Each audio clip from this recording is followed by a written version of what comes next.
All right, everybody. How is everybody doing? Welcome back in here to Let's Talk Live on the LTL Media Channel. I am your host, Brian. It's Thursday night. It's a late night here on Thursday, and hopefully I can bring in some of my West Coast peeps, as the Bryan Kohberger case is really heating up.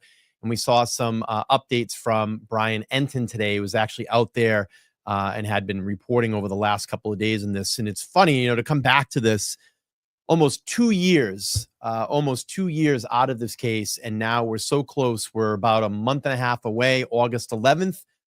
This case will be, and it will go to trial. So if you're the first time here on my channel and you're watching Idaho content, again, my name is Brian. I spent 2 years here. I live in the state of Massachusetts and reported and did a lot of reporting and research and advocating for Karen Read.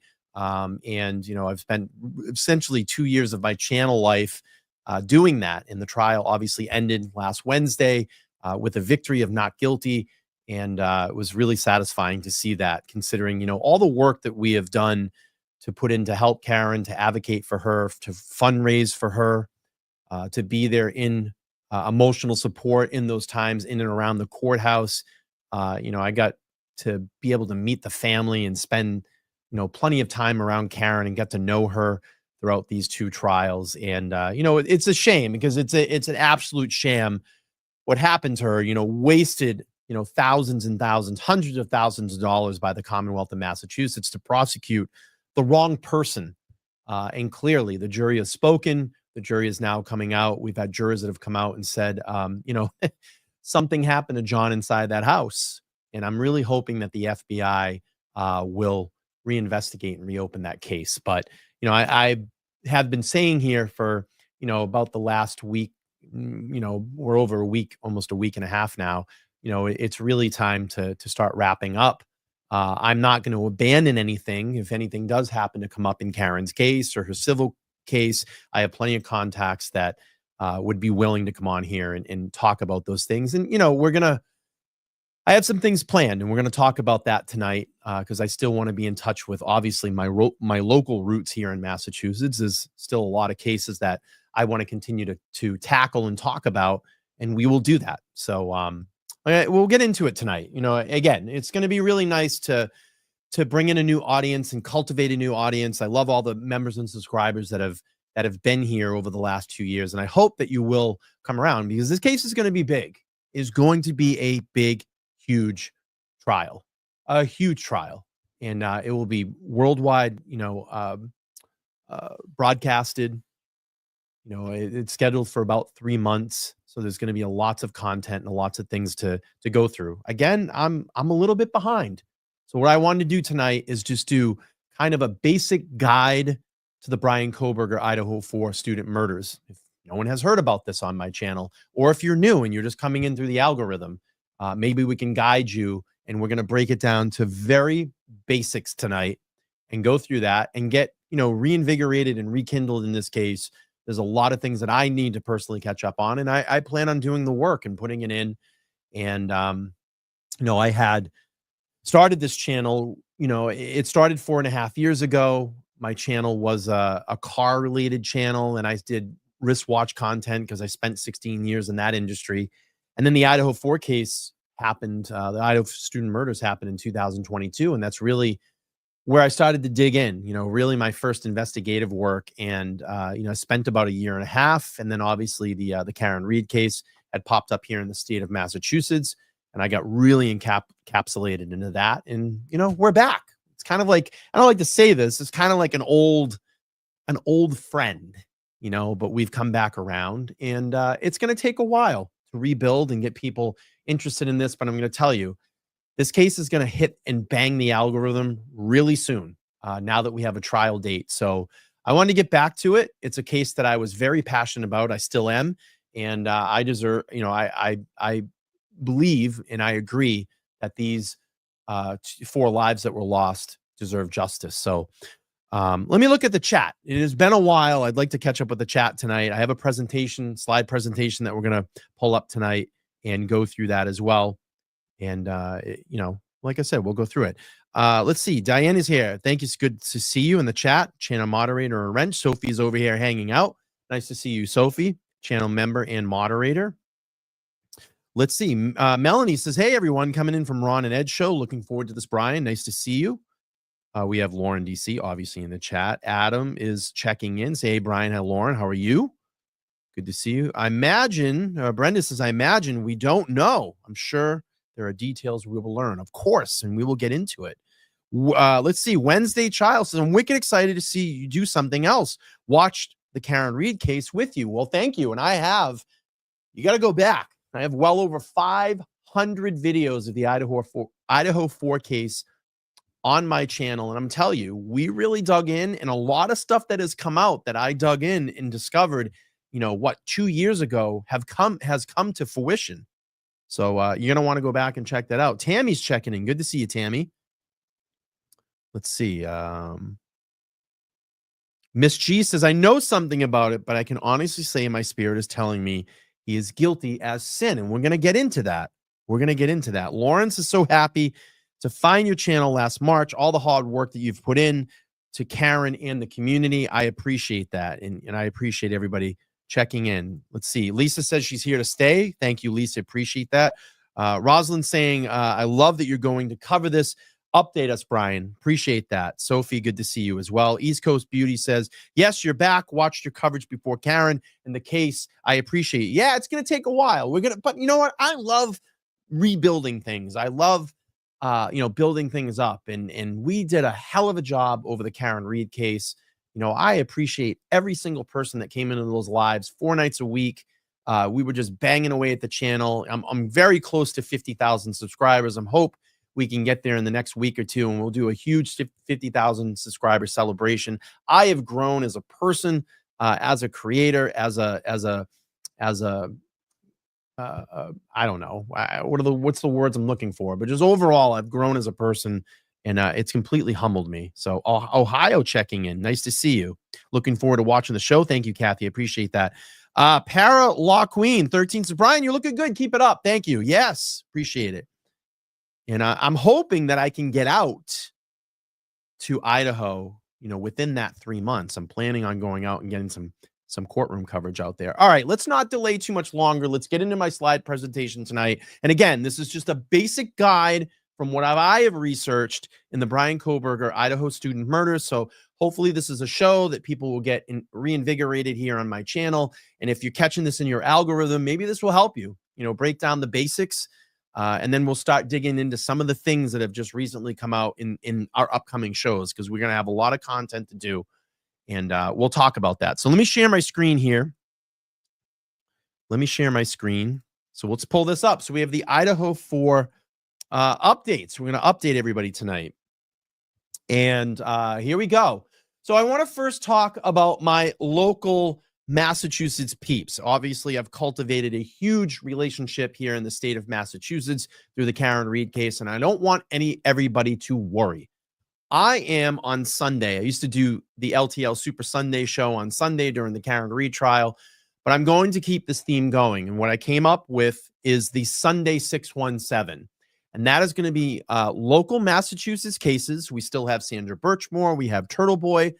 We have the Enrique Delgado Garcia case. There's other cases that people want me to jump in here. Brian Walsh is coming up, and I plan on working on getting my press pass and getting into that court in October. So I'm going to hopefully make that happen. That's a case that we're going to follow here as well. And Sundays is going to be devoted right now to my local Massachusetts cases. So we will keep that theme going. And of course, there's still some Karen Reed stuff to debrief, but I really want to start banging away at this case, and I need to get updated. So during the week, that's probably what you're going to see here. Maybe I turn another one of those shows into a local live stream, and we do like 50-50. But we're going to test this out, see how it works, and really get going. So I have some people, friends of mine, they're going to commit. I'm going to do some guest spots on that channel. And if anybody wants to come in and we have something exciting, an expert, a lawyer, we'll pop them up on the local live stream, the Sunday 617, and we'll talk about those things. So I'm really excited about that show. We're going to launch it this Sunday, and have a few guests on the show that are lined up for that. And I think it's going to be great. I think it's going to really take off. So again, we'll just move forward here. So getting into my next slide, Brian Entin today reported that the judge has denied Bryan Kohberger's motion to delay the trial, and it's on for August 11. It is on for August 11. So we are what? A month and a half away to really dig in and get caught up here on the Bryan Kohberger case. And then this is going to be a rolling like a freight train. I'm telling you, it's going to roll like a freight train in the algorithm on YouTube. And we're going to have a lot to go through. So again, thank you for being here. Make sure to smash that like button if you haven't subscribed. Subscribe to the channel and we'll move on. God, this feels weird. This feels weird. It's like starting over. I love it. I love the challenge. And it's like starting over. Okay, so before we get into the Bryan Kohberger case, I want to talk about the rules of my chat and the rules of my channel. Let's go through that. All right, we got some channel ground rules here. Okay, this coverage reflects my interpretation of the Idaho 4 case. That's what you come here for. That's what we're here for. You enjoy my take on it, and that's what we're going to stick to. So I just ask everybody, please be respectful in the chat at all times. I've cultivated a great audience here. I've cultivated great subscribers, followers, supporters. I want you to be respectful, okay? You can agree to disagree in the chat, but it's got to be respectful, all right? I don't follow. I'm going to be this is rule number 3.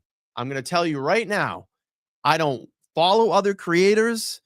I don't watch their channels. So please avoid discussing who's doing a live right now, what they're talking about on their channel, or whatever theories they may have shared. Personally, I don't care. I'm interpreting here. And if it's someone that I want to reach out to and have a discussion with them on my channel, I will do that. I don't care if you say XYZ is live right now and they're saying this. I don't care. I don't care. And personally, I don't really watch a lot of other channels because I like to be authentic with the content that I create here on my channel. And that's why you guys come over and watch me. Okay. Number 4, I focus strictly on the evidence. And that's what I did in the Karen Reed case. And guess what happened? We had a not guilty verdict. We had a victory in that case. And I plan on doing that with the Idaho 4 case. And then this is my shout out to my moderators. Number 5, if someone becomes disruptive, you can time them out. You have the power to do that.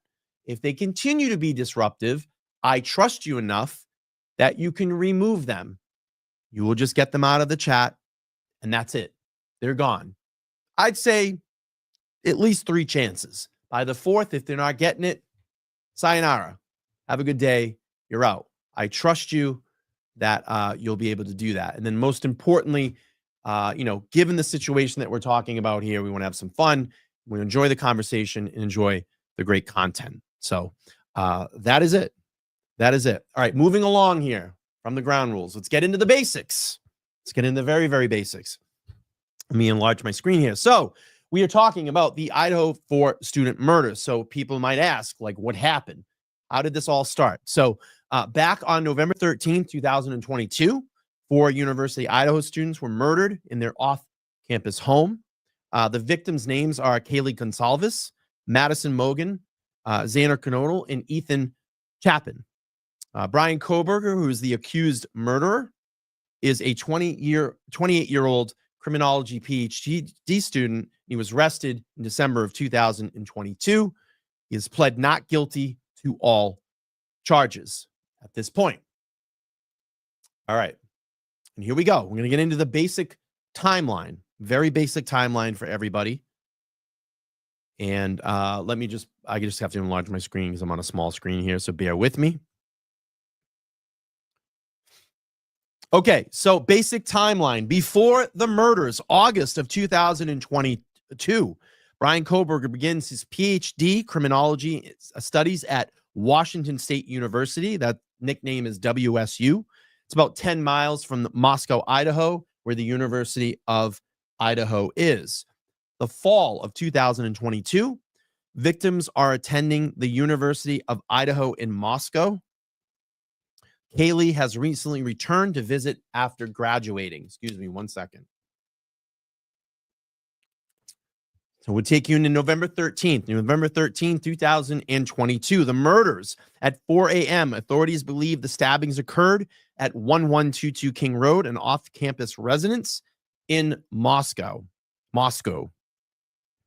I got to get familiar with that word again. Oof. I'm lagging here. I got to catch up. I got to get back in the Idaho mode here. All right. So at 11:58 a.m., a 911 call is made reporting an unconscious person. Responding offers find 4 victims stabbed to death. 2 other roommates were present but unharmed. And there is a lot surrounding the particular situation with the 911 call. We're going to get back into all of that again. I just want to break it down by the basics tonight. All right, November through December 2022, the investigation. Police receive massive media attention. The public frustration grows over the lack of suspects. A white Hyundai Elantra becomes a key vehicle of interest, and that is Bryan Kohberger's white Hyundai Elantra. The FBI, the ISP, and Moscow PD continue to analyze phone records, surveillance, and DNA. And yes, Bryan Kohberger's DNA was found on a button knife sheath that was under 2 victims, Kayla Gonsalves and Madison Mogan. And the said knife sheath was a K-bar knife sheath, and that believed to be the murder weapon, but the murder weapon has never been found. Never been found. Let's see. Sightings is checking in. Sighing at the sidebar said, "Oh, good. I've been eating, sleeping, breathing free Karen Reed, but I have no idea what's going on in this." Well, you're going to get the basic rundown tonight. That's what we're here to do. All right. Is everybody following me? Let me know if you're following me here in the chat. Let me know if you're following me here in the chat. Give me 1 second here. Again, very basics of the Bryan Kohberger Idaho murders tonight. All right, moving on to my next slide here. Let me increase my screen. Okay, so December 30th, 2022, the arrest of Bryan Kohberger. Kohberger was arrested at his parents' home in Pennsylvania after a cross-country surveillance. He was stopped twice. The police say that it didn't have anything to do with the potential Kohberger being a suspect, but I have my interpretation of that, and we'll get a little bit more into that as we get down the road. He was driving the white Hyundai Elantra. The DNA from the knife sheath at the scene reportedly matches his, and extradited to Idaho in early of January 2023. Now we have the timeline of January through May 2023, the legal developments. Kohberger charged with 4 counts of first-degree murder and 1 count of felony burglary. Prosecutors announced intention to seek the death penalty. Investigative documents, phone records, and surveillance footage become to light, and gag orders issued on parties involved. That really locked the case down. We really had to scrum for information with Judge Judge. Now it's on to a new judge. The trial has been moved to Boise, and Judge Hippler is basically starting to unseal a lot of information. And we've gotten a lot of tidbits and a lot of information and evidence that have come out since Hippler has taken over this case. I personally like Hippler. He's it seems like a nonsense judge. He wants this trial to happen. It's been delayed for far too long, and we need to start getting justice for these families. So, all right, let's go back. Basic timeline here. Hope everybody's following along. Wow, this has been a while. Oh, let me go back here. I actually messed up. All right, so June 2023 to June 2024. June 23 to 24, pretrial hearings and evidence. Defense raises issues about DNA evidence, cell tower pings, and alleged FBI involvement in the DNA matching. Questions raised about the FBI using genetic genealogy before a warrant. Defense suggests alternate suspects, but judge rules that there are not enough evidence for that strategy to continue. Right. So So we have 2004 to 2025. This is pretty much the delays in trial prep. Trial was initially set for October of 23. Obviously now, Brian Entin did an update today, August 11th of this year. So a month and a half away will be the trial. Current status, as of June 25th. Trial's not yet begun, obviously. August 11th, just like I said. Multiple motions going to change a venue, exclusion of evidence, etc. Kohberger maintains his not guilty plea, and then the public interest remains high, with conspiracy theories and legal debates going on. All right, here we go. Current status, charges, 4 counts of murder, 1 burglary. The DNA has been found on the knife sheath at the scene. We have phone and car. Pings and surveillance put him at the crime scene, and we're getting more information that has been out there. There's said some more videos of the alleged vehicle in and around the area of that night. That's supposed to be Bryan Kohberger. Eyewitness roommate saw a man with bushy eyebrows as he entered the house. Yes, there were 2 surviving roommates in the house that night. 1 surviving roommate came within feet of Bryan Kohberger, or said to be Bryan Kohberger, during this attack. And she said that she saw the bushy eyebrows. There was a photo that was released not too long ago of a selfie that is said that Bryan Kohberger took this after, just hours later after the murders. And of course, you could see the very, very bushy eyebrows. And it was a really creepy selfie that he took. So new witness, a DoorDash driver, claims that she saw him nearby. And we know that Xana Kernodle ordered DoorDash that night. That was dropped off at 112 King Road. The trial start, jury selection, July 30th, begins on August 11th in Boise. Defense strategy, pushing alternative perpetrator theory. And then the witness list has dozens added from both Idaho and Pennsylvania. Let me look up in the chat. Hello, how are you? So the trial will start August 11th. And yes, I believe it's going to be a 1 single camera. It will be streamed. This case is going to be huge. Well, I knew we were going to bring them in. So Deanna says the pro Kohbergers need to chill. I knew this was going to bring a lot of this in because look, they've had 2, I've been away from this for 2 years.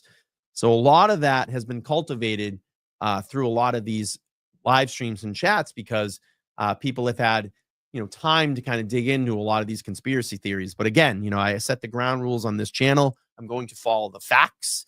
And I believe that a lot of the facts point and a lot of the evidence points to Bryan Kohberger. So, okay. Let's see. Let me move on here. Everybody following me. Let me know. Very, very basics tonight. All right, here we go. So evidence linking Bryan Kohberger to the Idaho murders. The DNA evidence. Kohberger's DNA was found on a K-bar knife sheath recovered next to Madison Mogen's body. This is considered the strongest forensic link.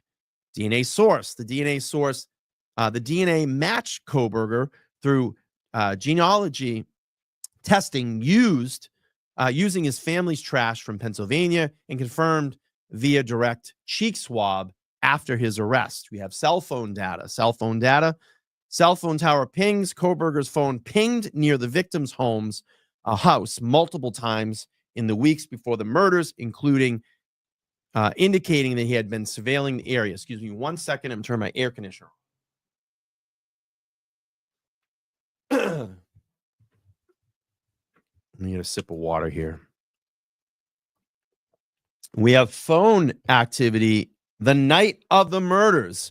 His phone was turned off or put into airplane mode during the key hours of the murders, 4 a.m. time frame, and turned back on shortly after he left the area, and that left a suspicious gap.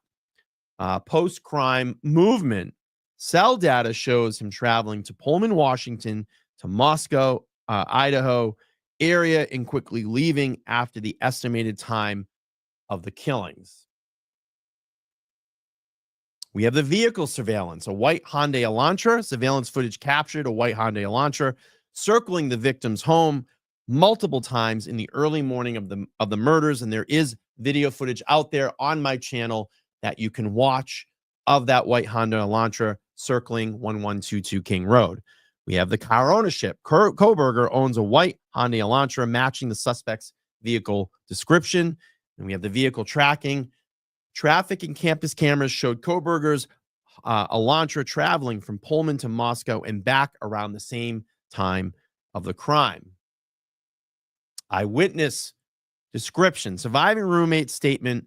One surviving roommate, Dylan Mortensen, saw a man wearing a black mask like a balaclava, black clothing with bushy eyebrows, leaving the crime scene. She actually came in within feet of him inside the house. Eyebrow details. Kohberger facial features include bushy eyebrows matching the description. I'm going to pause here, take a look at the chat. Let's see. P says, I want to keep an open mind because we're all essentially the 13 jurors. The data in this case intrigues me. Well, that's great. A lot of people talking about the DoorDash driver. DoorDash driver saw Bryan and will identify him at trial. She will be a witness. There's been some controversy about that DoorDash driver. We're gonna talk about that here at the end. Let's see. Wanda says, thank you for this review. I needed this reminder. Well, that's why we wanted to do an introductory stream back into the Idaho 4 case tonight. And I think we're going to be able to achieve that and break that down. A lot of people conversating in the chat about pings. I love it. I love this conversation. And then Bodega Lady said, this case haunted me from day one. Yes, it's a super haunting case. All right, let's move on here. Academic background. Kohberger was a criminologist PhD student studying criminal behavior at the Washington State University, located 10 miles from the crime scene. He had conducted a survey about criminal decision making that asked respondents to describe how they selected victims and committed crimes. All right, moving on. Other circumstantial evidence, body cam footage, approximately Kohberger was reported stopped for a minor traffic infraction within weeks of the murders near the crime scene. And then a new DoorDash witness emerging, a DoorDash driver now claims she saw Kohberger parked near the house at the time the food delivery, minutes before the murders. This claim is still under scrutiny. Now let's get into the conspiracy theories. All right. So we have some of the conspiracy theories versus facts. Theory framed by others. Claim DNA planted. Fact check.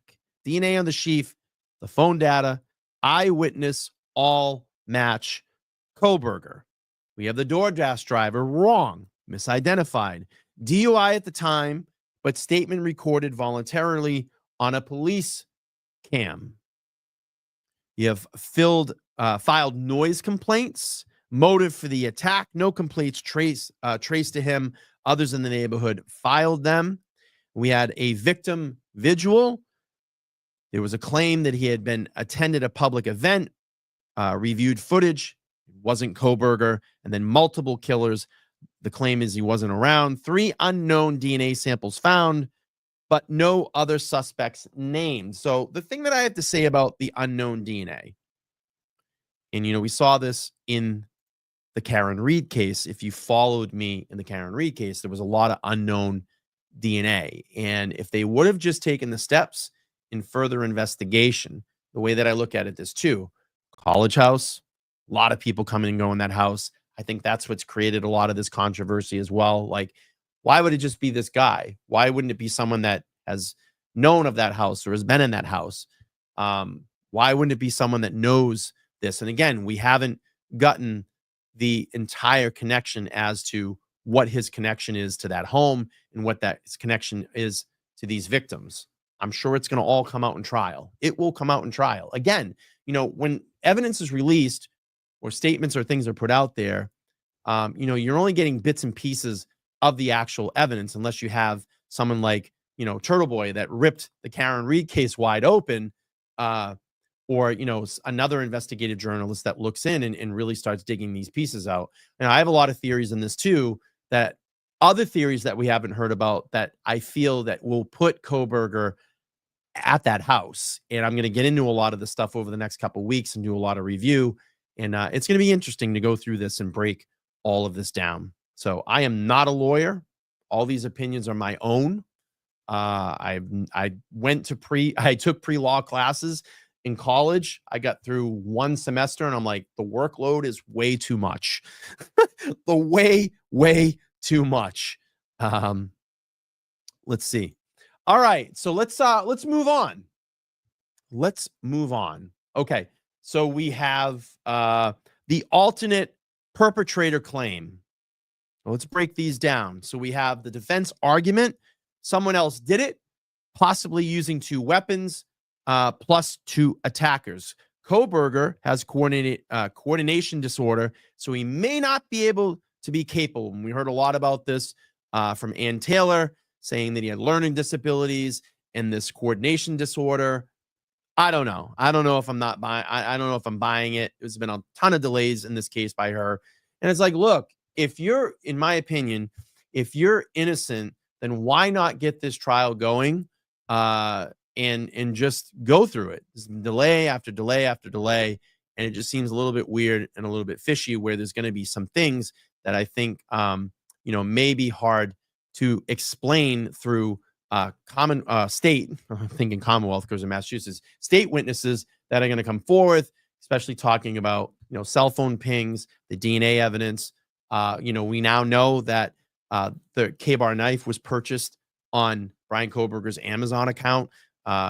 They're claiming that it was by a family member. So there's a lot of stuff like that we need to get in and go back through. So it's gonna be exciting. I'm really looking forward to this. So cities unknown, sites unknown DNA samples at the crime scene, and then the defense claims tips linking other suspects, and the details are sealed on that. So of course that will come out in trial.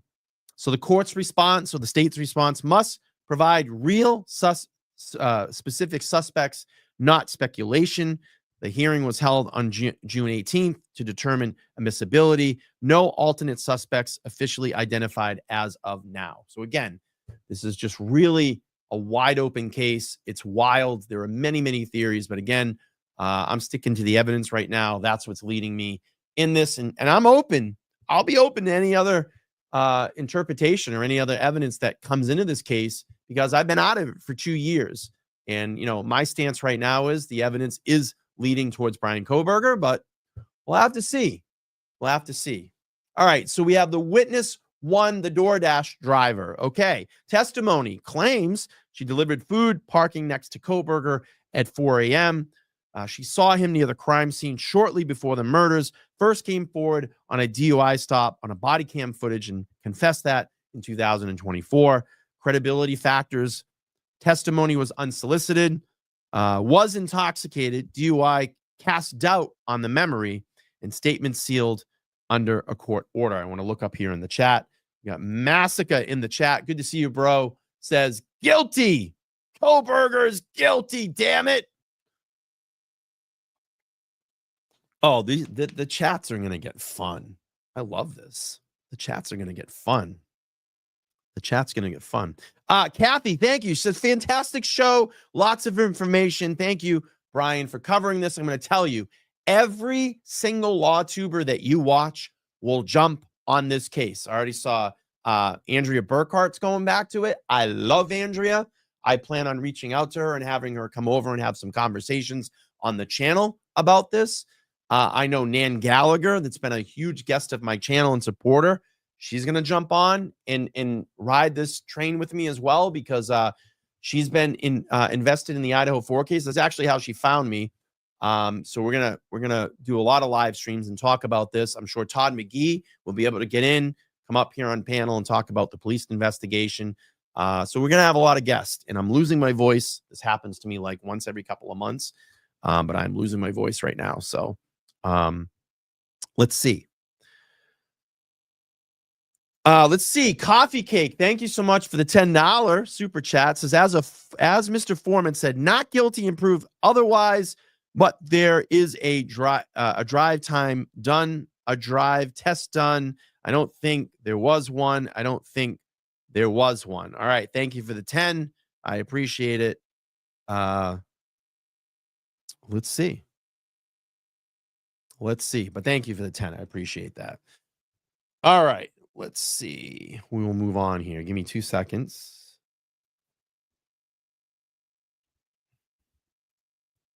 All right. Let me get my crawl running here. All right. Let's go into the next theory. All right. Witness number 2, surviving roommate, Dylan Mortensen. So key details: saw a man in black mask with bushy eyebrows. And as you can see in the Bryan Kohberger photo here, he does have very bushy eyebrows. Heard crying thuds, locked herself in her room. Her description led to partial match with Kohberger. Defense concerns was possibly intoxicated, described things she may not have directly seen, and claimed a victim might have exited alive, disputed by forensics. The judge's decision, her ID of the man's features is admissible, and the jury will assess credibility. All right, moving on here. Key dates. We had July 30th. It was the jury selection, and that's been moved, actually. That's going to be August 8th. I believe it starts jury selection. And then August 11th, the trial is going to begin in Boise. So the critical questions: will alternate suspect theories be allowed in court? How credible will the DoorDash and roommate witnesses appear? And how will jurors weigh forensic evidence versus defense theories? So keep these critical questions in mind. Keep these critical questions in mind. One more here. So the trial summary: we have Kohberger remains the sole defendant as of right now. We have DNA plus digital tracking and core to the prosecution. The defense is raising alternate suspect theories and witness doubt, and the trial will be the ultimate test of all theories and facts. I'm telling you, this is going to be the case to watch next. It is going to be big, and there's going to be tons of people that are going to watch this case live. I'm telling you, every law tuber that is on this, the lawyer you know, Emily D. Baker, Andrea Burkhart, and etc., is going to talk about and stream this case. And again, I wanted to refresh myself with this case and do a basic breakdown for you all tonight. All right, so that's it for my slide presentation. Let's go to some video here. Again, I want to get into the DoorDash driver that has just recently come forward, and we'll get into that. I got a video here from Lauren Crime that's going to break down everything. But before we do that, NBC News is going to be doing a new docuseries, and I don't know if it's out yet, One Night in Idaho, The College Murders. And we're going to hear about some of the students that are going to talk for the first time. And I'm going to play that clip, and then we will get into the DoorDash driver. All right, here we go. For the first time, the students who discovered the grisly University of Idaho murder scene are speaking out. There's a big realization that we had been stalked for so many months. Describing the morning, students Xana Kernodle, Ethan Chapin, Kaylee Goncalves, and Maddie Mogan were found stabbed to death in their off-campus home. As soon as I stepped in the house, I was like, oh, something is so not right. Friends Josie Louterin and Emily Allen and her boyfriend Hunter Johnson were the first on the scene. In Prime Video's upcoming docuseries, One Night in Idaho, The College Murders, revealing that one of the surviving roommates, Dylan, called saying she was scared and asking them to come over. When Dylan had called, I didn't think it was urgent. When we got there, Dylan and Bethany had exited the house. They frightened, just kind of like just hands on their mouth, like I don't know what's going on type thing. I set foot in the house, and immediately Hunter was like, get out, somebody call 911. Johnson was the first to realize they were in a crime scene. You can hear him on the 911 call, ushering everyone outside. When we were interviewing them, it was quite a raw emotional experience for them to relive sort of second by second how that day played out and how the weeks played out afterwards. 6 weeks after the November 2022 killings, graduate student Bryan Kohberger was arrested and charged with the murders. A not guilty plea has been entered on his behalf, with his trial set to begin in early August. There's this person out there who had just murdered our brother, and he's still out there somewhere. The new series also features exclusive interviews with the parents of Chapin and Mogan. This can't be true. I mean, this is Idaho. Can we expect to get any insights from those survivors as to why this? Oh, We're expecting that other aspects might come out in the trial, but we dug pretty deep on this one. Okay, Stephen Romo joins us now live. Stephen, a lot of people are going to be wondering, the trial is set for this summer. Will it happen in August? Yeah, that is the question. It's already been pushed back a couple times already. Kohberger's attorneys have asked that it be delayed yet again. They're saying for the publicity that's been involved here. And they specifically mentioned Dateline NBC coverage, saying that they need more time to prepare now. There's a hearing coming up on June 18th. We'll see if they will agree to push that back. But there's going to be even more publicity now with this series that's set to come out. Yeah. A lot of people are already talking about this. And to talk about the series, just a reminder, it's on Prime Video. Is it already out or is it about to come out? It's coming out July 11th. It'll be out, and a lot of people looking forward to that one. Okay, Steve, we thank you for that. We thank you for. I really want to see that. Again, it's going to get me caught up with a lot in the case because, I've been out of this for 2 years. I've been out of it for 2 years. But again, let's see. Jennifer says, hey, I'm joining late. Dang, Bryan, you look good, buddy. Thank you. Thank you so much. I've been working on my health, mental health and physical health. I feel amazing, obviously, because if you followed my last 2 years of the Karen Read trial, victory day. And if you're interested in that and you're new here, go over and watch all my videos. I have like well over 1,000 videos on my channel following the Karen Read case for this past 2 years. And I'm ever so thankful of all the amazing people that I've met, all the attorneys that have graced this channel, the experts, the panel guests that I've had, the other creators, all your wonderful subscribers and followers. And we're close. We're very close to 50,000 subscribers. So, trying to reinvigorate the algorithm here. Going to start doing this Idaho 4 case again. It was very near and dear to my heart.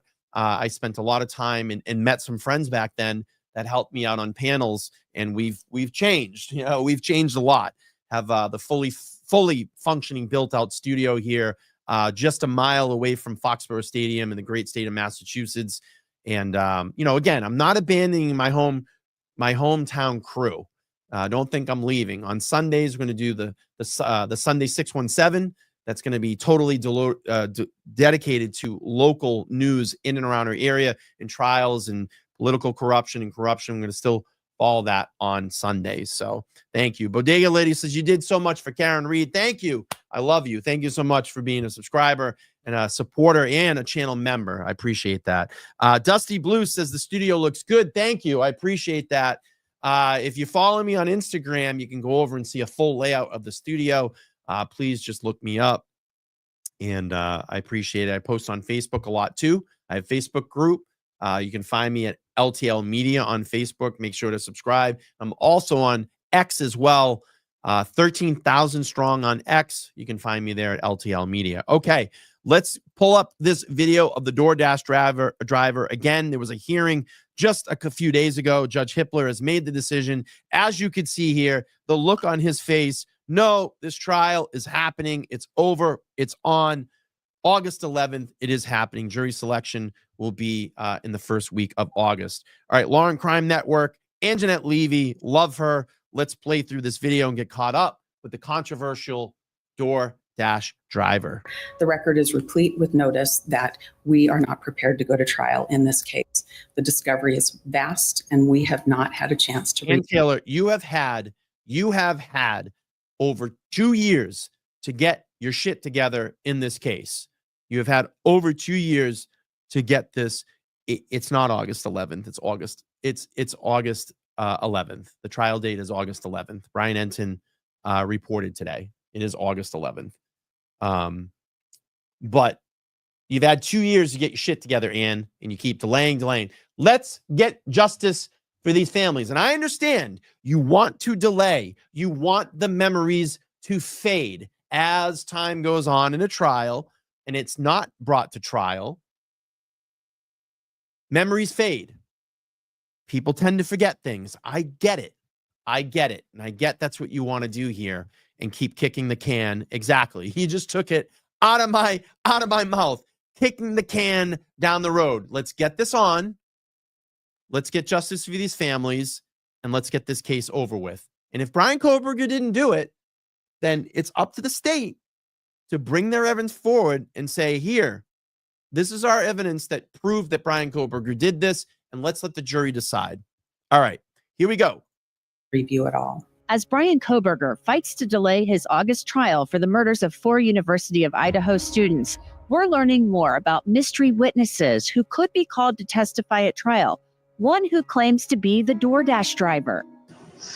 My DoorDash driver is somewhere.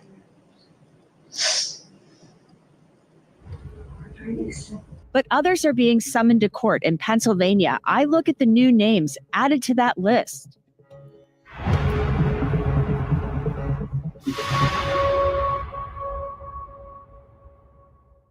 Welcome to Crime Fix. I'm Anjanette Levy. There are a number of people in Monroe County, Pennsylvania, who are being told they must show up in court next week to tell a judge why they shouldn't be forced to travel to Idaho in August to testify in Bryan Kohberger's quadruple murder trial. Now, as far as we can tell, some of these witnesses are people being subpoenaed by the defense. I come corrected. Laura's corrected me, and Laura's a longtime subscriber and friend here on the channel. We used to do Idaho panels when I was in my bedroom. Hey, it's changed. Things have changed, Laura. I'm moving up in the world. But thank you. I appreciate your help during those streams. So many. Remember, Coffin Daffer said she came on my channel when it was a fledgling channel, and look at me now. Look at me now. And she says that she hopes, and I know Coffin Daffer's watching me. Coffin Doofus is watching me, and she said that hopefully I don't bring my free Karen Reed, the free Karen Reed spirit into the Idaho 4K. And this is the funny thing.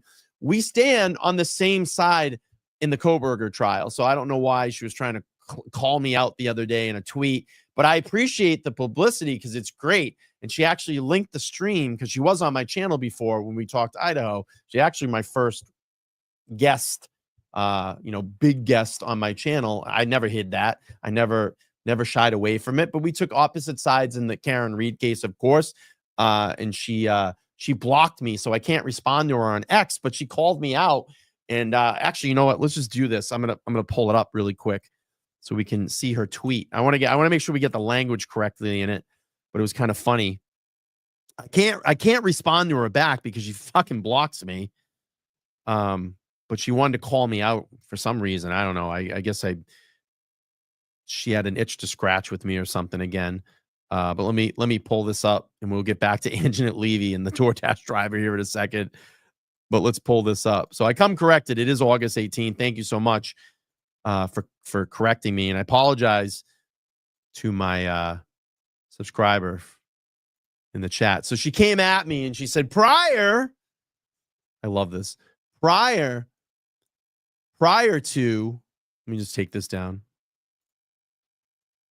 She said,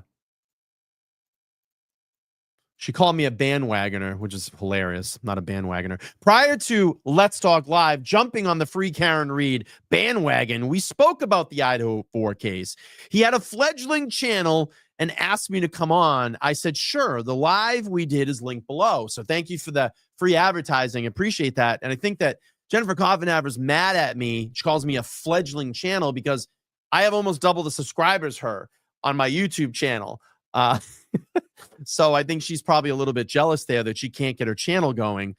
So she said the Idaho 4 case will be covered by many. That's great. I just hope the circus stays in Massachusetts for the sake of justice for Maddie, Kaylee, Ethan, and Xana. So the funny thing is, Coffinaver, my stance on the Idaho 4 case and Bryan Kohberger in this case has not changed. It's been exactly the same all along. It's just I had to do something here in Massachusetts that was much bigger at that moment in time. It was a very historic moment to be part of that. I'm so proud that I got to do that. And we helped free Karen Reed. But I fired back and said, hey, look, it's true. Poffendaffer did appear on my channel during the coverage of the Idaho 4 case. I've never hidden that. And I've always been transparent with my audience about that. When it comes to the Karen Reed case, we were completely opposite sides, given her extensive law enforcement background and the time with the FBI. I had hope that she would use those skills to objectively follow the evidence, as many other former law enforcement professionals have done. Excuse me. Instead, she allowed emotion to cloud her judgment and aligning herself with individuals and creators who caused chaos throughout both trials. I said, what is also puzzling is that she blocked me on X, but just used her appearance on my show in her tweet to promote her potential return to the Idaho 4 conversation. So I said, do better, Jenny. And that's what I had to say. So good stuff. All right, let's pull this back up. Let's hear about the DoorDash driver. But there are two that may very well be prosecution witnesses. And I'll tell you why I think that in just a little bit. We're going to look at the list of people that Bryan Kohberger wants to testify on his behalf and piece together who they are and how they might fit into the case. And we'll also talk a little later about the woman who told police during a traffic stop in Washington last year that she was the DoorDash driver who delivered food to Xana Kernodle minutes before police say Xana and her roommates were murdered. As you know, Bryan Kohberger's attorneys say he maintains his innocence in the murders of Maddie Mogen, Keely Gonsalves, Ethan Chapin, and Xana Kernodle. Police say the 4 University of Idaho students were stabbed to death in that home on King Road just after 4 a.m. on November 13th, 2022. The case was shocking and beyond sad. 4 students murdered for no reason at all after spending an evening out partying after a football game. Bryan Kohberger was charged more than 6 weeks later and arrested at his parents' home in the Poconos. Now, police say that Kohberger's DNA was found on the inner snap of a K-bar knife sheath, just like this one. That was. I'm going to pause this real quick and just kind of interject here. I'm going to get into into Bluetooth. I'm going to get into Bluetooth speakers. We're going to revisit that. I think there's something there that we're going to hear in trial that is going to connect Bryan Kohberger also to that trial, including Bluetooth and a Bluetooth speaker. And here's something really exciting that actually before a lot of these documents came out and Hippler started unsealing things, there is a live show that I did, oh my God, almost 2 years ago. And I remember Lauren being up, Laura, not Lauren, my friend Laura in the chat. She was up on panel and we figured something out before it even came out. When we went back and looked at the original PCA, we were looking at all the timelines and it said in the original probable cause affidavit that it said, according to the downloads, and I went, wait a minute, they were texting. The roommates were texting during the event. And guess what? It came out that they were texting. So we figured out all of that stuff. And I thought that was what was really great about the earlier time in the Idaho 4 case was we didn't have a lot of information. We really had to dig in and sleuth around that. And that was kind of like a proud moment. And some other theories of what went on inside that house, we kind of cracked. And it just recently came out in unsealed documents as well, too. So again, we're going to go back over a lot of that. And Diana's saying, I remember that day. Yes. And there is a stream. If you go and check it out, it's on my channel. You can put it in the search bar on the front page and just put in The Encounter. And you're going to want to watch that live stream. We cracked a lot of information and evidence early in that case. And guess what? We were right. We were right in that. So it was really good times to really crack into that. And I remember spending like back green room streams, back green room chat with a lot of the people that were on my channel. And we used to have these panels offline and just talk and compare evidence and talk about the theories. And a lot of the stuff that we talked about actually became true. So I'm really excited to get back into this and get reinvigorated in the case. It's been a while. And I definitely want to see justice for these victims. Okay, here we go. Was left next to Maddie Mogen's leg.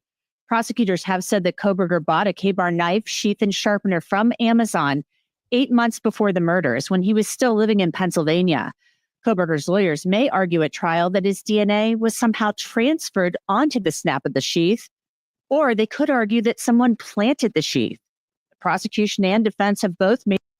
I've fully admitted that tonight. I am behind. That's why we're doing a basic update tonight to get everybody kind of caught up, a basic, like kind of 101 Idaho 4 Bryan Kohberger case. I told you I have about a month and a half that there's a lot of information that I need to sort through and bring forth and give my theories on it, break it down, look at the evidence, and see where the evidence points us in this case. So yeah, I'm behind. I'm 2 years behind. I have a lot of stuff to catch up on, and I plan on hopefully doing that before trial. And we'll talk about some of the key points and things that are going to go on. So thanks. Yep. Okay, let's go. Here we go. Oh, I guess we've removed that person. So I appreciate that. And again, we'll move on. Made that suggestion in various court documents in the past. We just don't know at this point what exactly the defense will argue. But we do know that Kohberger is asking a court in Pennsylvania to order that several witnesses in that state travel to Idaho to testify in his trial. Michelle Bulger, a former professor of Kohberger's at DeSales University, where he got his master's in criminology, was on the list, but her name was later removed. She told the Daily Mail after his arrest that he was one of the smartest students she'd ever had. She called him brilliant. Now, having Dr. Bulger's name taken off that list makes me wonder whether she agreed to voluntarily travel to Idaho. We just don't know because there's a gag order in this case and nobody's talking. I believe she'd be a possible witness in a penalty phase if the case got to that point. Also on the list is Brandon Andriola, who attended the same community college as Bryan Kohberger. He's a military veteran, and he now works as a realtor. Ann Parham, a retired teacher and one-time academic advisor to Kohberger, is also on the list, along with Jesse Harris, who owned a boxing gym where Kohberger trained. Ralph Vecchio is on the list and appears to work at a used car dealership. And the name Maggie Sanders is also on the list, but her connection to Bryan Kohberger isn't known. William Searfoss has been summoned to court as well, and so has Anthony Soma. Fox News Digital reports that Searfoss is a jail guard in Monroe County, where Kohberger was held after his arrest, and Soma appears to be around the same age as Kohberger. Our content shows you just how important personal safety is, and that's especially true when it comes to I'm not advertised. I'm not sponsored by them, so we're going to bump up a little bit here. Here we go. In Los Angeles County for many, many years. Let's talk about these witnesses, Philip. So the first five that I discussed earlier were clearly defense witnesses. The defense asked to bring these people in. One is a former professor of Bryan Kohberger's. One's an academic advisor. One's like he used to own a boxing gym. You know, these are people, I think, who are clearly witnesses in the mitigation phase or would be in a possible mitigation phase. So just the fact that they've been subpoenaed like this, does this tell you that they're telling the defense, like, nah, I'm not just getting on a plane and coming out there for you. I don't want to do this. Is that what this is saying? Well, first of all, there is a jurisdictional limit in the state of Idaho that anytime you want to subpoena documents or an individual to court, the subpoena has to reach the individual or the company within 100 miles of the court. If it's beyond 100 miles, then the parties have to avail themselves to the Uniform Act to secure witnesses from out of state in a criminal case. It's a state law that's been adopted in every state where there's sort of this reciprocal cooperation, if you will, from the responding state to serve up any type of witness that might be needed. Okay, just going to address some stuff here because I'm seeing the chat, okay? I understand this case is super hyperbolic. I understand that. It's even crazier than the stuff that I saw in the Karen Reed case. Okay. I just want to cultivate a good chat. We've done that in this channel. We've done that in the Free Karen Reed case. In Karen Reed's case, I keep saying Free Karen Reed because I'm still in that mode, but we did that in the Karen Reed case. Okay. I'm all about people coming in to agree to disagree. We've had that during Karen's case, but if people become disruptive and they're, it's disrupting the chat, the moderators can handle it. Okay. I want just a nice, good chat. And I understand there's going to be a lot of people that come in and troll me. Okay. Because they've had 2 years to sit and spin about this and listen to a lot of different and interesting channels out there. And I know a lot of them, but I just don't have interest in it. I'm going to follow the evidence. I'm going to follow the case. I'm going to follow the facts. And that's what we're going to do. And we did that in Karen Reed. And guess where it led us? It led us to a victory. So we'll see. Am I open to my mind being changed if there's some evidence that comes up? Sure. I know what way I lean in this case right now. I think the evidence, again, like I said, points to Bryan Kohberger at this point. So we got to see. We got to see what happens. But let's keep open minds, open chat, and just sit back and have a good public discourse here. All right, here we go. In a state criminal court case. So that's what they've done. The parties in this case, because they're going beyond the 100-mile limit, they're invoking the long arm reach of the Uniform Act.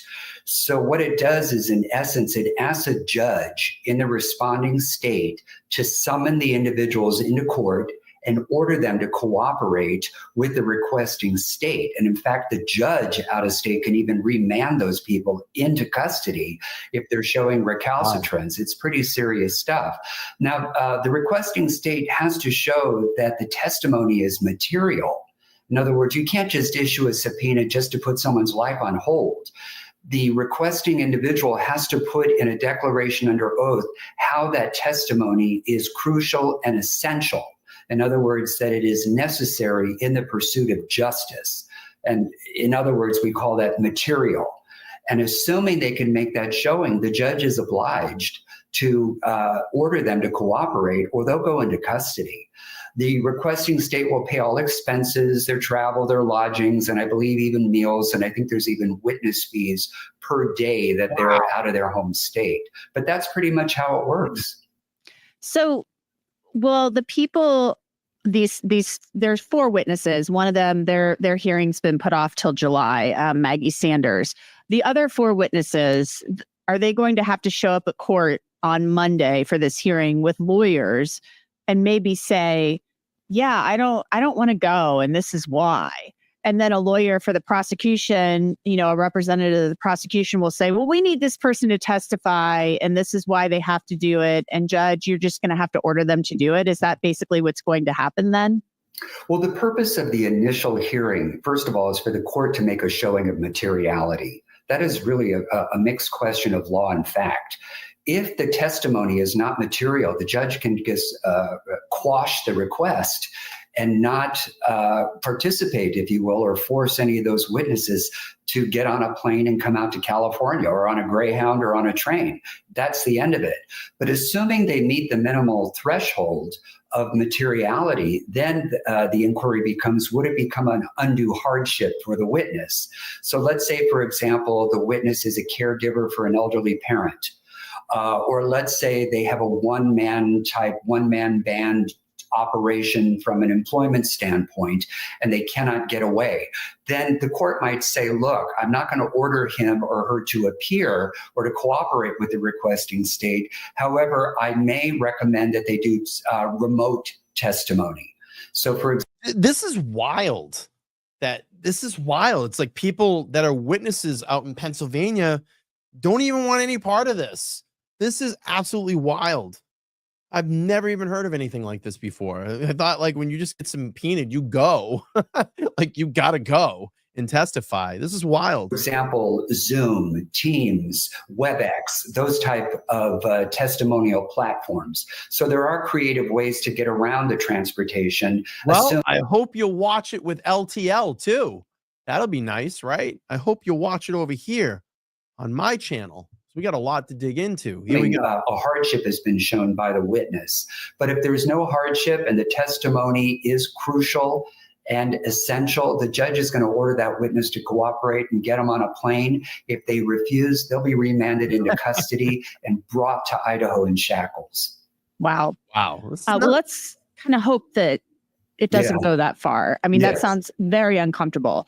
Let's move on to these other 2 witnesses. These are the most recent witnesses who've been added to the list, if you will. And I get the feeling, and I know you get the feeling too, just when we were talking, that these are witnesses for the state. William Searfoss is, according to Fox News, they're reporting a jail guard at the Monroe County Jail where Bryan Kohberger was held for a short time after his arrest. And then this Anthony Soma, who appears to be around the same age as Bryan Kohberger. So it appears that, these could potentially be state's witnesses. The other witnesses, we know they're defense witnesses because there was paperwork attached to their filings that said clearly they were defense witnesses. There's no such thing with these two, but just the fact that one of them's a jail guard and the state's amended its witness list that's under seal, I think they're state's witnesses. I do too. And it's obvious that the reason why they want them is because of statements that Bryan Kohberger may have made to both or one of them. And I would be surprised if that first witness who works for the jail wouldn't just voluntarily submit to the jurisdiction of Idaho, given that he's already a custodial or a peace officer in the state of Pennsylvania. I'm sure it's a condition of employment that they cooperate with sister jurisdictions in giving testimony. It's just part of the gig, if you will. I seriously doubt that they're going to contest both hardship and materiality. Could any of these potential witnesses just say, because Michelle Bolger, the former professor of Bryan Kohberger, her name suddenly got removed from the list. She's no longer being told you have to show up at this hearing, as far as we know. Could these people suddenly say, okay, fine, I'll get on the plane and I'll come out there, and then this hearing is no longer necessary? No, you never, ever, ever want to do that. Oh, okay. And I'll tell you why. Let's pretend you take somebody on their word and they just no-show. You have no jurisdiction over that individual to. So you have to go through with that hearing. Exactly. Otherwise, there's no jurisdiction to force them into court. If you just take people on their word and they don't perform, then you could end up proceeding without that witness, or you might have to file a motion to continue the trial and just explain to the court what your good cause basis is. And that is, you have a defaulting witness whose word sort of, was taken for granted, and they betrayed you. And I could see a judge saying, sorry, you had your bite at the apple. You don't just take witnesses at their word that they're going to cooperate and come in. You have to serve them with a subpoena. And if they don't show, then the court can take further action to compel their attendance. No, that wasn't Moscow. Where was that? I thought it was in Idaho somewhere. Let's see.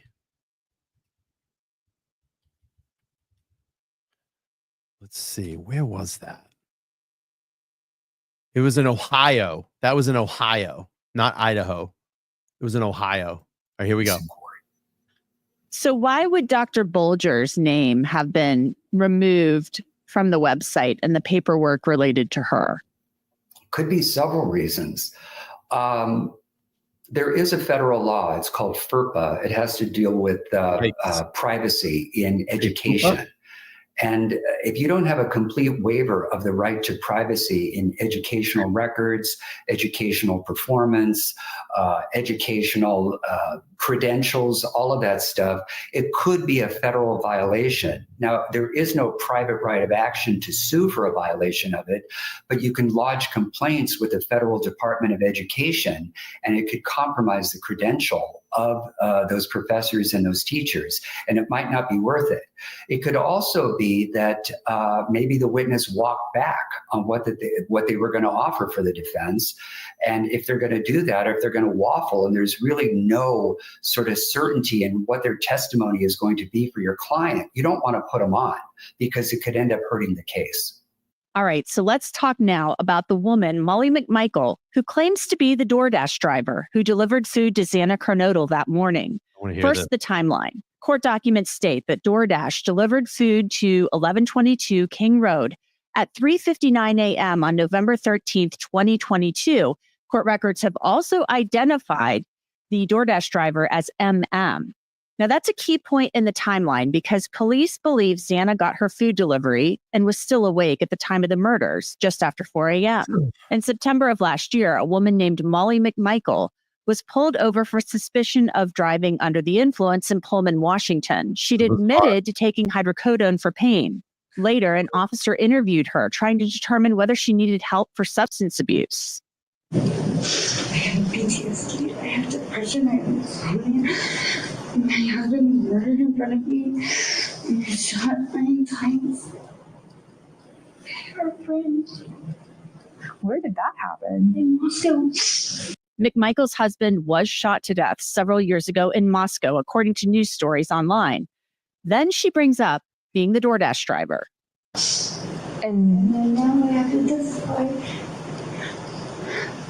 They part of case too, so yeah, because I'm the DoorDash driver, so yeah. You have to testify in which murder? Murder case for the college girl. Jesus Christ.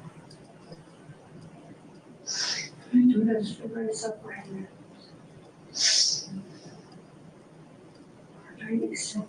So, Philip, there's been a lot of talk online. Wow. She said she parked next to him. Wow. Let's see the video. There's got to be video of that. Let's see it. Dusty Blue says, this case is so bizarre. Sorry, but the killings, just how can one person do this? If you've ever held a K-bar knife, it's a pretty destructive killing machine. It really is. It doesn't take much. And, you know, the allotted time frame, you know, if he could have studied that house and knew his way in and around that. And again, you know, he might have been in that house when no one was there before. That's how, in my opinion, how brash and bold he was.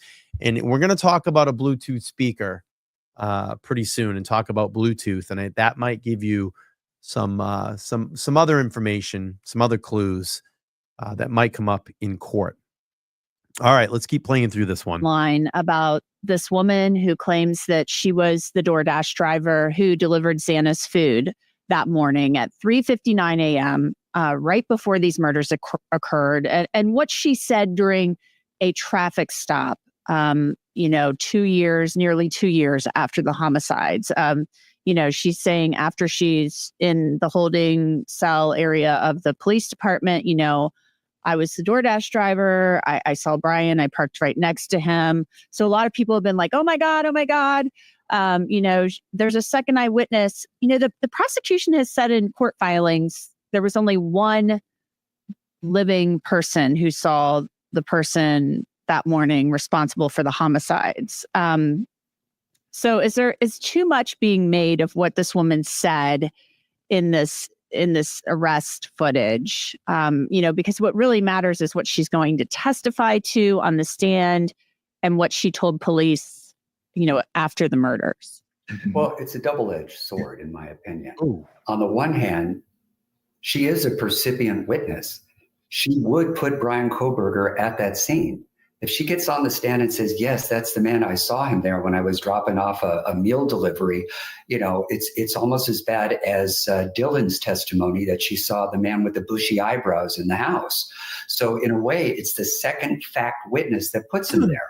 Now, on the other hand, the reason why it can cut both ways, it's a little ironic that 2 years after this crime, she's offering up testimony, and it gives the impression that she's trying to get out of a DUI prosecution, because it all came up right after she was picked up on a DUI, meaning driving under the influence of some type of prescription drug. Now, ordinarily, DUI convictions would not come into evidence under Idaho law because it is not a crime involving moral turpitude. It's not that type of vile, base type crime that goes to your readiness to do evil or show an act of dishonesty. Certainly, it's poor judgment, and it's not exactly the safest type activity, but it doesn't rise to that level to attack your honesty. However, if it can show your bias. I'll tell you, if you follow me during the Karen case, the Kohberger chats get wild. I mean, I was doing some spot streams like during the Karen Reed thing, Karen Reed case, and people like were just coming out of the woodwork. It was crazy. I mean, you're going to want to be invested in this. Believe me, all the law tubers are going to jump on this as well. And I have well over 500 videos on my channel that I did way back in like right basically when this case cracked. I was doing videos, so you're gonna want to check them out. All right, let's finish up this video and then we'll wrap up. Yes, you know, and giving that testimony in the hopes of maybe getting out of a DUI or getting the charge reduced. I think a jury needs to hear that. You're getting leniency for offering up testimony in a capital case to escape liability on a DUI that could carry 6 months to a year in jail. So I think it cuts both ways. It could hurt in that it's late discovery, and there's bias on the part of the witness to get out of the DUI, but it also helps the state because it puts another eyewitness at the crime scene saying, Bryan Kohberger was there, I saw him, that's the man right there sitting at counsel table. Wow, yeah. Yeah, and but I'm more interested, Philip, in what she said after the homicides, what she told law enforcement then and what she's going to testify to, because she's saying this to some cops, you know, in this moment, saying she has PTSD. And after the fact, you know, maybe she puts it all together. I mean, obviously she had probably no clue who it was she saw. We don't know what she said she saw at that time when she first gave a statement to law enforcement. And nobody, you know, yes, cast information. Angel Fire, love this. Says the cast in this case says it all. She's talking about the cast information. We've done streams about that. And I urge everybody to go watch the Alec Murdaugh FBI agent that testifies about cast. And that is cell phone ping added data and geolocating and geofencing. It's very interesting watch. The testimony is only about an hour long. And I think you're going to hear a lot of that in this trial. I think you're going to hear a lot of that in this trial. All right, here we go. Law enforcement's not saying a word right now because of the gag order and the Dateline leak that's compounded everything. I mean, they're not even verifying that this is the DoorDash driver. We have to be clear about that. But, you know, what matters is what she saw then. I mean, it makes you think, yeah, she saw somebody, right? If she's saying, I saw Bryan, she saw a person, but we don't know if she's actually identified him to law enforcement. Well, let's be honest. When you really look at the volume of these, delivery people making drop-offs of meals and picking up stuff at restaurants and dropping off at houses, is it really reasonable to expect? Christy went to logic. She said it can be proven, couldn't it? I mean, if she's the dasher, they have the Dash account to receive payment. They would have a receipt. And if it places her in and around that area, there you go. So, and Kathy's saying that she parked by his car. Hey, listen, if you're new over here and you haven't subscribed to my channel, make sure to subscribe.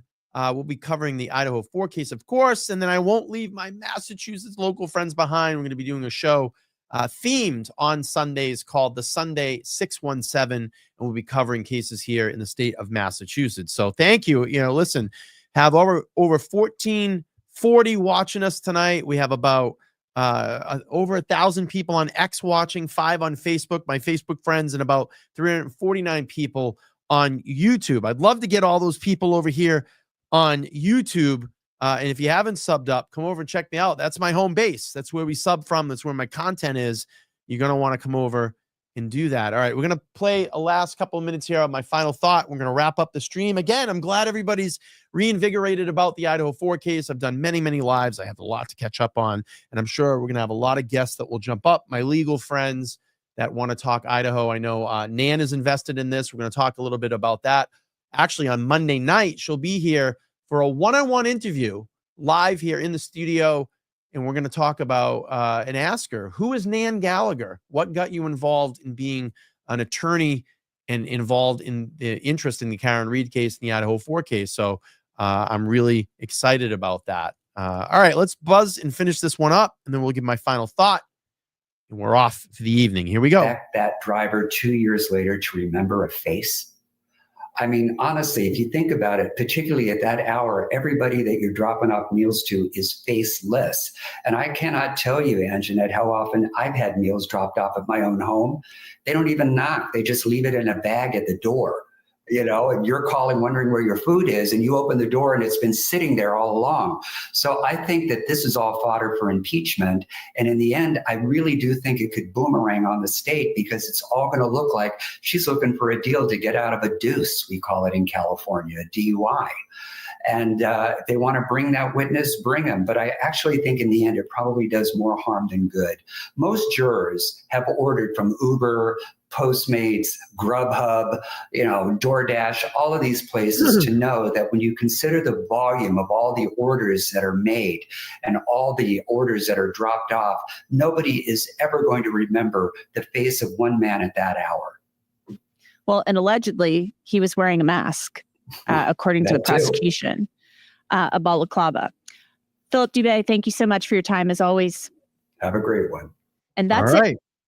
We are caught up with the DoorDash driver. What's your opinion? Let me know in the chat. Is the DoorDash driver credible or is it full of shit? I want to see that before we head out here tonight. Again, I think Christy made a good point, something that I didn't even think of. If you're a dasher, you would have if you're a dasher and you're driving and you were part of that delivery, you would have receipts, you would have an account, you would have, I'm sure, in that app where you've delivered before. So that's probably evidence that they would subpoena if given the credibility to this witness. So let's see. Adam Teeper checking. This is uncredible. Too many areas of impeachment where it would backfire. And I'd love to get Adam up here at some point and hear some of his, his attorney. What's the word I'm looking for? I'm all over the place tonight. Again, I'm so off on this case. His attorney opinions up on here. So we'll get Adam up here if you'd like to come up on one of these panels. We can go through some of this evidence and see what he thinks on this. I think it'd be great.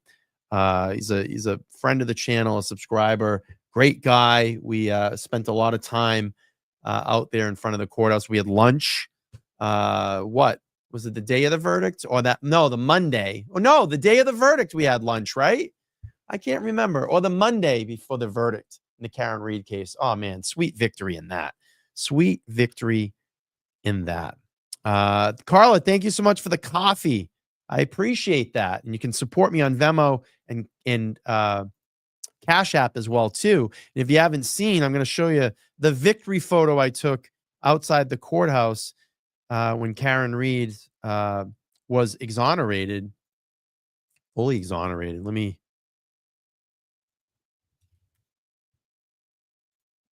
Of any murder. They got her on the DUI, but of any murder, that did not happen. And that happened inside 34 Fairview. And the jurors have said it happened inside 34 Fairview. But let me pull that picture up before we go. Again, I want to thank everybody for checking in LTL Media tonight. If you haven't subscribed, please make sure to like, share, and subscribe.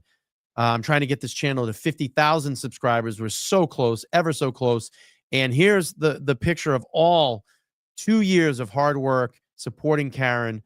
And there it was. That's the photo there. Such a proud moment outside the Norfolk District Superior Court in Dedham, Massachusetts. And to be out there and have that photo taken of victory, absolute victory, and be able to watch Karen Reed and her family and her attorneys walk down those stairs in victory.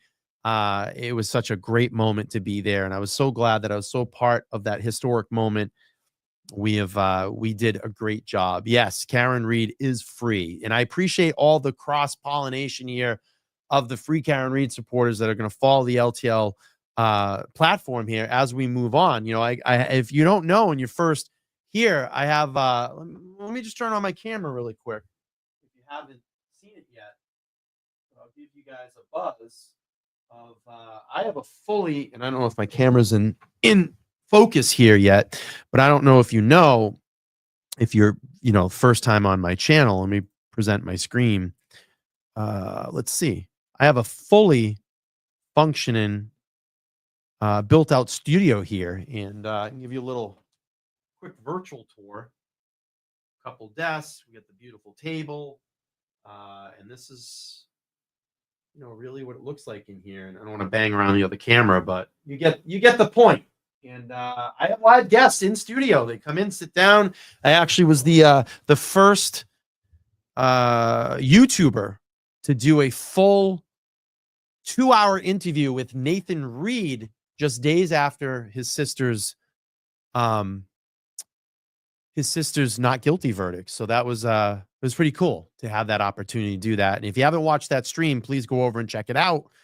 And there's going to be more. There's going to be more here on LTL. We're going to keep building the channel, putting great content out there, having great guests and panel guests in studio on the panel. Again, I have attorney Nan Gallagher that's going to be joining me on Monday night to do a 2-hour one-on-one with me here, talking about, her life story and what led her to be an attorney. And I think that's going to be really fascinating. We'll talk some Karen Reed, some Idaho 4 as well, and other legal cases in and around the state of Massachusetts. So again, I appreciate everybody for coming over tonight.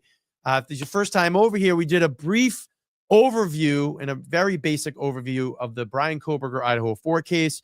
Please make sure to watch this on replay. Comment down below if you found this stream to be interesting. Make sure to sub up to the channel. We're very close to 50,000 subscribers. I'm looking forward to celebrating and moving this channel forward and growing this community of great subscribers and members and followers and people that just casually pop in to say hi every once in a while.